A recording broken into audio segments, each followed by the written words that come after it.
I just wanted to ask you a few questions about adult students. Oh, yes. Because, yes, there's a lot of adult learners, especially adult beginners who watch this channel. Mm-hmm. So, yeah, just if you could bestow upon us your pearls of wisdom. I want to know what problems. I've done actually videos on this, problems with adult students, but do you encounter like a consistent problem with adult students? And I tell this to all my adult students also, because I believe in being forthright. Yeah, of course. Right? The biggest problem with adults is they have the biggest hang-ups out of everybody. And the reason that I think it is because they can have a job, they can have a husband, they can have responsibilities, pay their bills, they can do everything. They can cook, they can clean, they can keep their house. Why can't they play this simple song? Yes.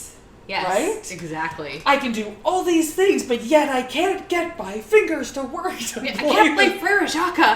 Right? And they think there's something wrong with them.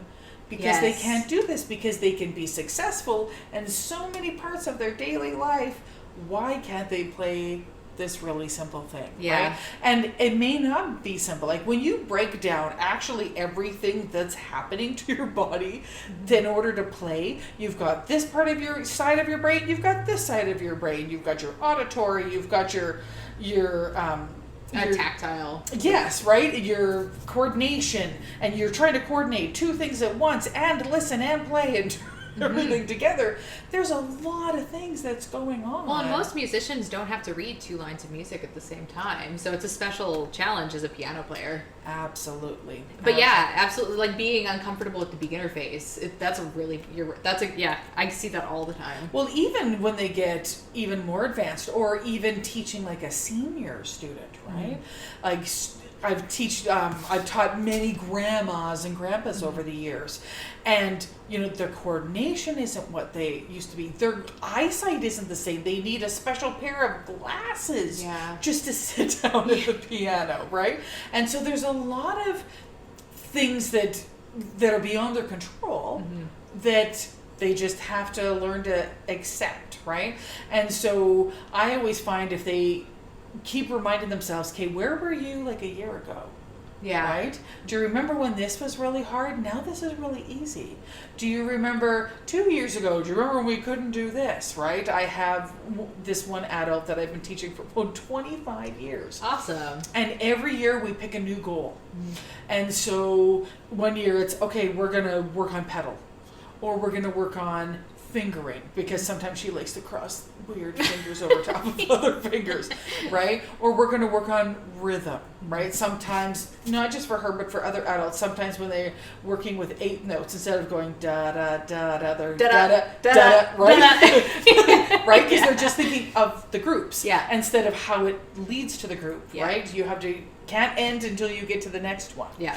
And so, working on those kinds of things. So we just have our goal for the year. That's a really right. That keeps it simple too. Absolutely. Well, in this one particular student that I have, she was in her 40s when she started. Mm-hmm. So now we have less goals.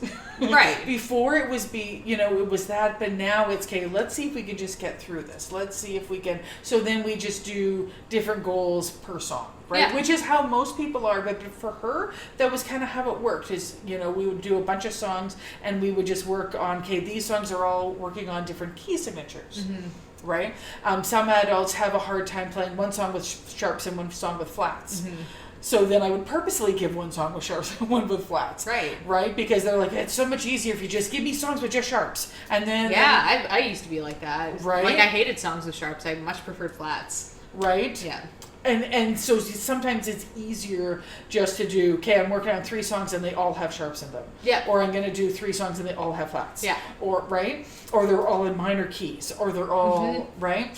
And so...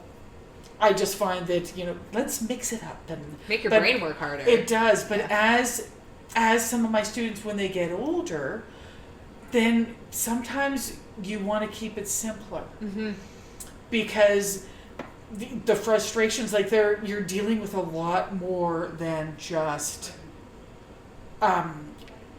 you're going to get it if you work hard. Yeah, you're working against your physical. Absolutely. Yeah. Right? and your mental capacity is different. And sometimes I find they have a harder time reading the key signatures, right? Or, one week everything's fine, and the next week all of a sudden D's and B's are really, really hard, and they're flipping them around. Oh, yeah. Or, right? Yeah. So, before when we could do 1/5/8, maybe now we're only doing broken chords, or maybe we're just playing solid chords. Maybe we're playing it simpler, but trying to see if we can play a little bit faster. How do you keep adult students motivated? Because out of all like kids, their parents will just force them to go and whatever. But adult students quit all the time. It's hard to hold on to them. They do, but I find they do because their life gets busy, or they're like, I had one adult, she quit because she was having shoulder issues and she physically couldn't sit at the piano. So it wasn't a motivation issue. It had nothing to do with that. What I usually find easier for my adults is if they just come twice a month. So we come every 2 weeks, then they've got more time to work in between, right? Yeah. I do that with a lot of university students. They're like, well, I don't want to quit, but there's just no way I could do it at the same time. So let's just come every 2 weeks. So we just pick simpler pieces, and we the thing about adults, like kids are, I don't like that song, I don't want to learn it. And adults will be like, hey, if you think I should learn it, That's true. They'll go with it. Sometimes they're just a little bit more, okay, you pick this, or I'll let them, if it's time to pick a new piece, okay, would you rather have a piece like this, or would you rather have a piece like this? Yeah. And I'll play them, and then I kind of let them decide, right? So you keep them involved even when life is busy by kind of relaxing everyone's expectations? Absolutely. Instead of pushing, no, an hour a day kind of thing. Oh, no, absolutely not. And the other thing is, you have to keep reminding them, they're not, as an adult student, they're not there to impress me.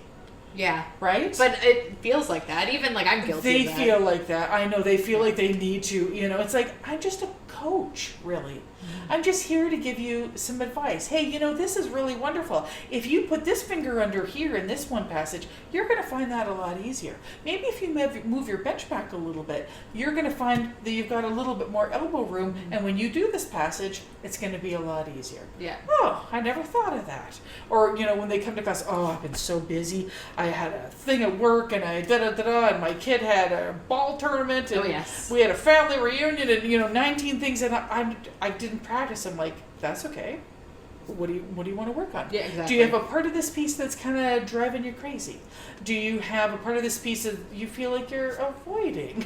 Right? Is there a scale or something that you wanted to do? Or, hey, I always wanted to work on this, or let's just try this piece and let's just work on the left hand. Yeah.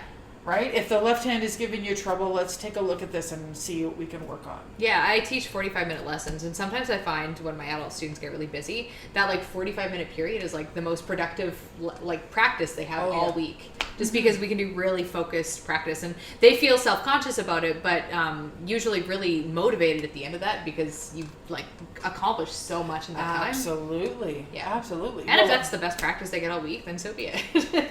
Right? And sometimes that happens, and that's okay. Yeah. I remember I would go to my lessons when I was working on my grade 9, and my teacher would be like, okay, well, let's listen to your studies. I'm like, I didn't even touch them. Can we play it? And she's like, no, we're going to work on your studies. I'm like, but I have nothing to show you. I have nothing. That's okay. Pull out your study. I'm like, yes. Okay. And I did that exam as an adult, right? So I knew that feeling that, I've let my teacher down. Yeah. But I didn't. She was just like, look, let's pull this out so that when you do get to it, you'll know what to do, and you'll have some ideas of how to work through these parts before you even get there. Yeah, it's removing a barrier, because sometimes when you're at home, you open it up and you're like, oh, that's new, I don't want to look at that, it's too hard. Right, or that part looks so scary. Yeah, exactly. Mm-hmm. Oh my goodness, Christine, you were so full of wisdom. I'm really enjoying this conversation, and I know that those of you watching this have probably pulled some nuggets, some gold nuggets out of this conversation. So I'm going to wrap this video up. We've had quite a good chat. Thank you so much for joining me.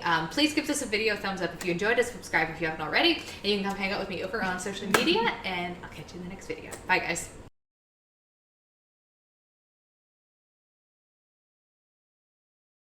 But